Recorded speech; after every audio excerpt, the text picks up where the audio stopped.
No role plays, no conference calls, no BS. Chris and Lorenzo share 4 decades of combined experience to help you become a more effective leader. This is Hacking Your Leadership.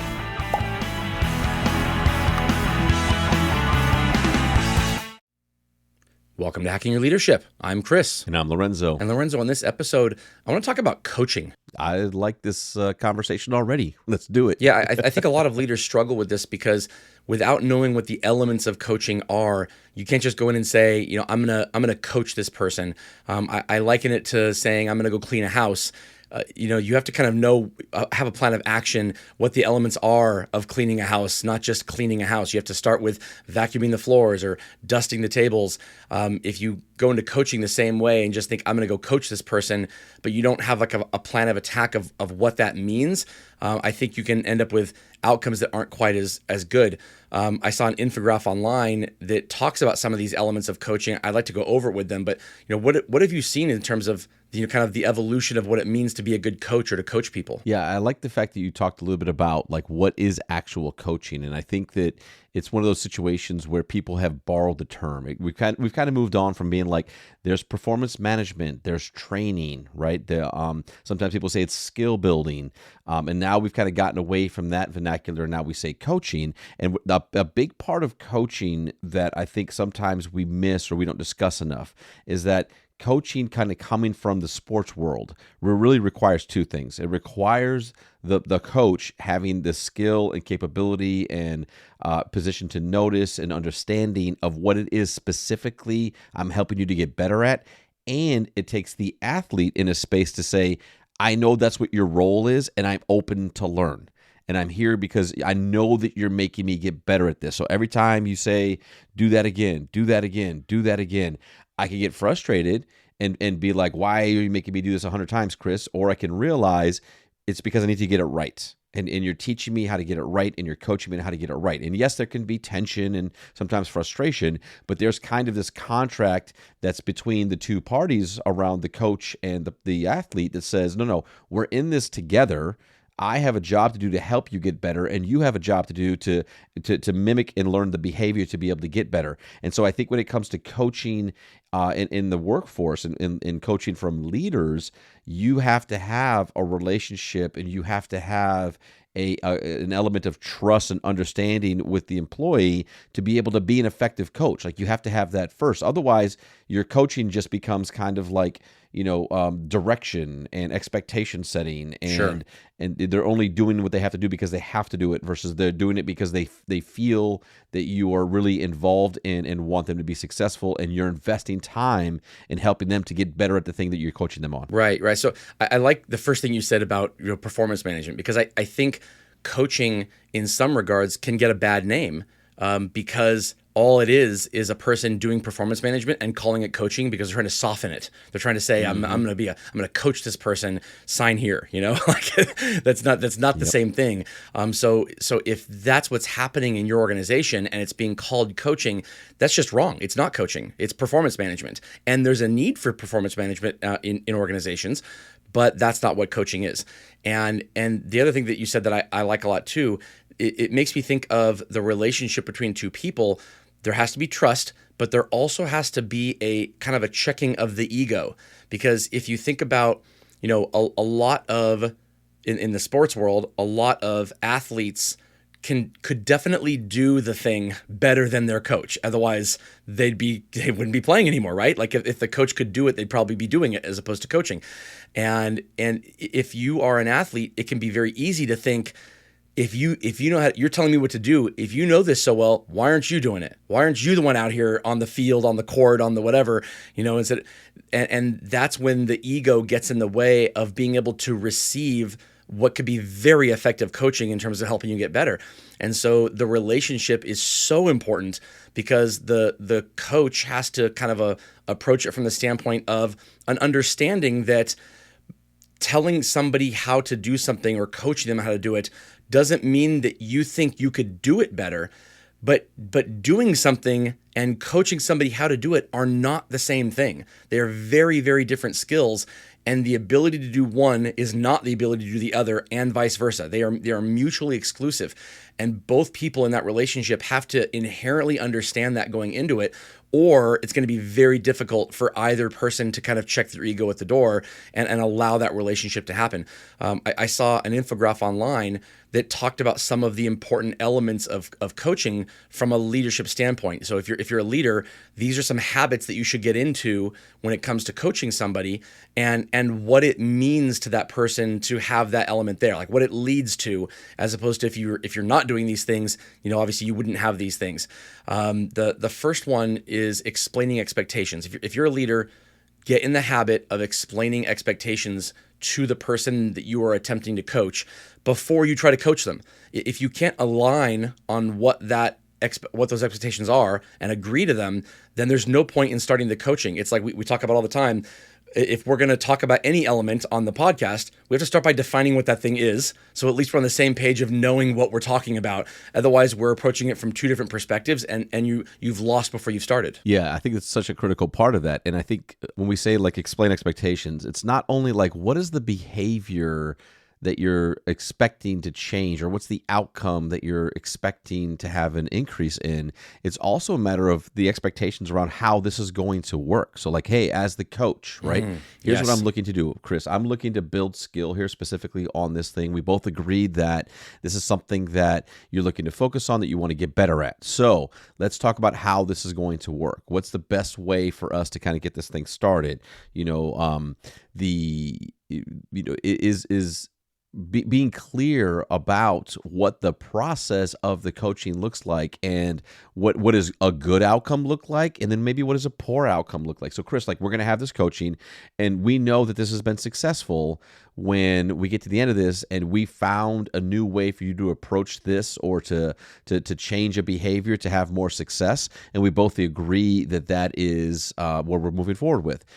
This means we have to do this more often if we have this time together and we get to the end of this and we have not yet discovered what needs to change for you to be successful. So like, that is a level of expectation setting that I think is super helpful when you are looking to gain alignment. Right, and sometimes the expectations might not even be set by you as the leader or the person you're trying to coach. Sometimes expectations are set by the broader organization as a whole. Sometimes they're defined for you, right? So if the expectations are A, B, and C from a just satisfying the requirements of the job standpoint, then sometimes coaching is kind of goes to the very basics of, this is the expectation of the job. We don't need to align on what the expectations are. We just need to align on the fact that we agree that these are the expectations, even if we don't get to set them on our own. Because I think oftentimes some coaching, when it comes to entry level or kind of mid level positions, it can really start there with the expectations of the organization. And what actually can be kind of freeing about that is that if you are trying to get better at coaching, sometimes starting with expectations that are not being set by you as the leader, where they can be viewed as subjective by the person or arbitrary, but they're expectations that have been set on you as a leader to achieve with your team. It can disarm it a little bit by just saying, hey, we're in this together. I'm the coach and you're the one doing this, but I'm not. These expectations aren't based on what I think is best. They're what the expectations of the job are. And I think that kind of be a great starting point if you are trying to get better at this. The next element in terms of habits leaders should get into is asking questions. If one of my favorite quotes is a Mark Twain quote, and he said, if we were meant to talk more than listen, we would have had two mouths and one ear. And I think, sometimes as podcasters, we can forget that because all we do is talk. But when it comes to coaching people and leading people, you really should be listening, not just more than you talk, but far, far, far more than you talk. And sometimes, or oftentimes, that involves asking questions to get the result you're looking for. Not asking questions that you think you already know the answer to, not to try to school people, but asking questions from a genuine place of curiosity because you want to know what this person is interested in solving that you could help them get better at. Yeah, absolutely. And I think also like asking questions around the styles. Like, hey, this is something that we're going to do here. Like, do you prefer for me to be directive when it comes to like when I have a thought or advice in regards to how we can change this? Would you prefer to me to ask more questions so that you can connect the dots for yourself? Why is this something that you feel that maybe you're having an opportunity with, or what is something that you'd like to be able to practice, or like there's so many questions you can ask someone when you're in the space of coaching that's helpful to understand how to be the most effective coach. I think sometimes a lot of approaches and organizations have playbooks that are very specific ways of like doing the thing of how to coach someone or that type of deal. And I think that in theory they tend to work really well, and they're well adjusted for most people across the board. But it's important that if there's anything specifically that somebody would appreciate more or less of in the aspect of coaching, that can be very, very helpful. It can, and I just want to reiterate too. If you're asking a question and you're just trying to help a person get somewhere by phrasing something as a question as opposed to just telling them something, you're approaching it from the wrong standpoint, and they will see through that. Questions have to be real. They have to be from a standpoint of trying to gain knowledge about what this person is trying to solve, not from a standpoint of like the question isn't part of the coaching. It's a part of the setup of the coaching to make sure the coaching is effective. If you approach the questioning like this is part of the coaching as well, I think it's kind of putting the cart before the horse a little bit. The third item in this is about involving the team member themselves and what kind of ownership that can lead to. And I think this kind of harkens back to one of the things you said 5 minutes ago when it comes to the person being just as involved in this as opposed to you dictating the entire thing. If the person you're trying to coach is involved in the process, then the coaching will go much better. And if you're trying to build a relationship with a person that is rooted in great coaching, oftentimes the coaching has to start from things that the employee self-selects as things they are trying to get better at. So they're not dictated by you. It's not, hey, you need to get better at this. Let's talk about how you can get better at this.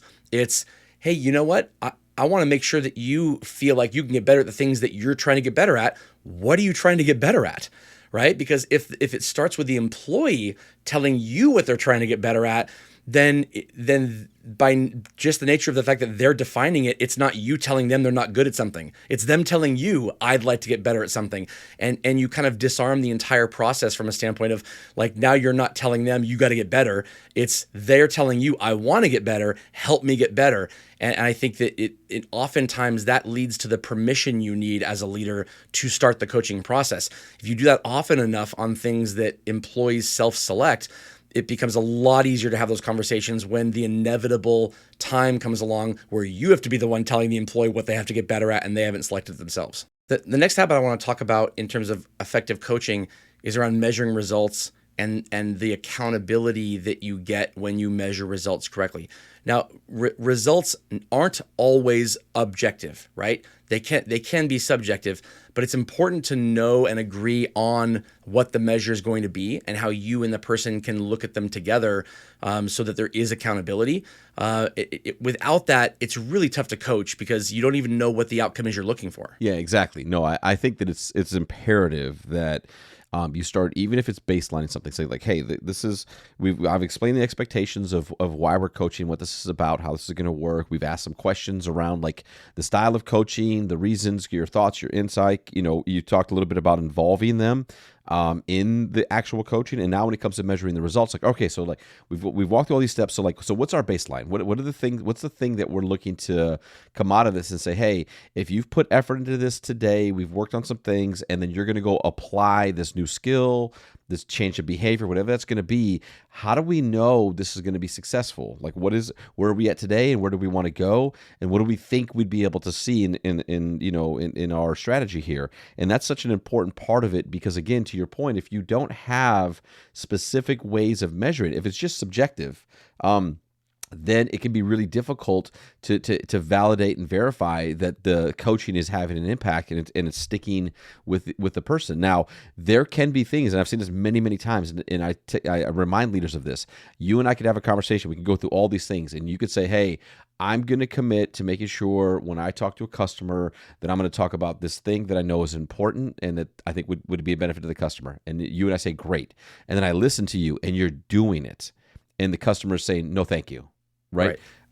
I need to recognize the fact that you're doing it, even if the outcome isn't there yet, even if the result hasn't moved yet. There's an element of accountability and there's an element of recognition that needs to happen because you are doing exactly what you said you were going to do, and that's actually what I appreciate the most, because I believe that if you maintain that behavior over time, then of course the result will increase. But that's such an important part of this, is that you just can't say, hey, here's what we agreed to, now go. And then a week or 2 weeks later, you've gotten better. And I just say, like, that's fantastic. If I haven't validated, like, I don't know how you got better.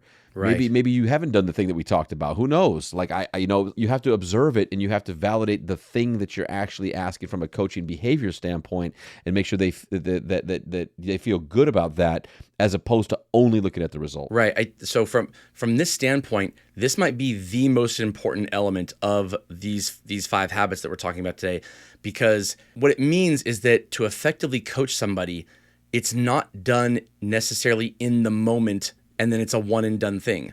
You don't coach people simply by having a coaching conversation, then you walk away and then it's done until the next coaching conversation. There has to be work done by you as the leader to validate these things, because if you're only going off of whatever a result is, then obviously you don't need to put that more time and effort in. The result is on an Excel spreadsheet somewhere and you bring it up and you go, great, they got done the thing they said they were going to get done. But you're right. What if it just happened to get done? What if they got it done the wrong way? What if they're doing things that are unethical to get it done because you're not watching and they know it's important to you, but they don't know how to do it the right way, and they don't know how to behave the right way to get it done, so they do it the wrong way. That doesn't mean they've gotten better. It just means that the Excel spreadsheet looks better to you. So as the leader, these coaching kind of interactions that you have with people, it's not just, oh, I had this 5-minute conversation with you, and now in a month, I'm going to go look at a computer and say whether or not you got something done. It takes follow-up and more conversations with people and watching what they're doing. And that can be the part that leaders have a hard time doing, because it does take time. It takes commitment and effort and work, and not just checking off a box that you had a conversation with somebody. The last one in these 5 habits, it talks about appreciating people and what that leads to in terms of commitment. Now, I've seen leaders do this the wrong way. I've seen them say that, thank you for doing this. I appreciate you. I appreciate this. And they don't necessarily mean it. They're just trying to get commitment from somebody.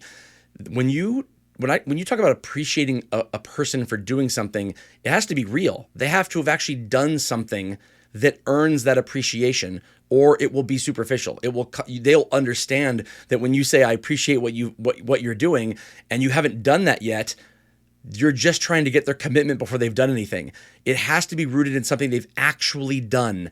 And so if you have to dig to find that, you need to, as a leader. You need to find the thing that they've already done right. And it could just be, hey, I know we're on the right track here because these are the things that I'm watching that you're doing already that are really good. And I know we can get there for this other thing that you are trying to get better at, but I appreciate this and this and this. That will show that A, you are noticing them, you are watching, and B, that the appreciation is rooted in something real. You are far more likely to get a commitment from a person to try to get better at those other things than if you just kind of give that superficial appreciation of just existence. Absolutely. And with that, it brings us to this episode's 1-minute hack. But first, a few words from our sponsors. All right, for this episode's 1-minute hack, here's what I want you to do. I want you to write down these 5 habits in question format to yourself in preparation for any type of coaching conversation you're going to have with an employee. And so explain expectations, ask questions, involve the team, measure results, and appreciate people. Write down in advance, what are the expectations? What are the questions that I'm going to ask of this person? How am I going to involve them in the process so that there's ownership there? What results am I attempting to measure? And how am I going to appreciate them for something they've actually already done? write down those questions and answer them to yourself on a specific individual for a specific situation before you start that coaching process. And that coaching process will be far more effective. You might have to kind of change things in the moment depending on what the employee says. But if you at least enter the conversation knowing these things in your head, you'll be much more likely to have that conversation go well. And it will take practice. If you're trying to get better at coaching, it is a skill, and it's something you have to do over time, over and over and over again in order to get better at that. There's nothing wrong with saying to an individual that you're trying to coach, I'm trying to get better at coaching, and asking them for feedback as well about how they can, what feedback they can give you on how you can get better at doing this, and how the process can get better for you as you go forward. Yeah, I think it's a great woman to hack, and preparation here is absolutely key. Even if you've done this for a really, really long time, even if you're like, oh, I coach people all the time, like this, I have success with it.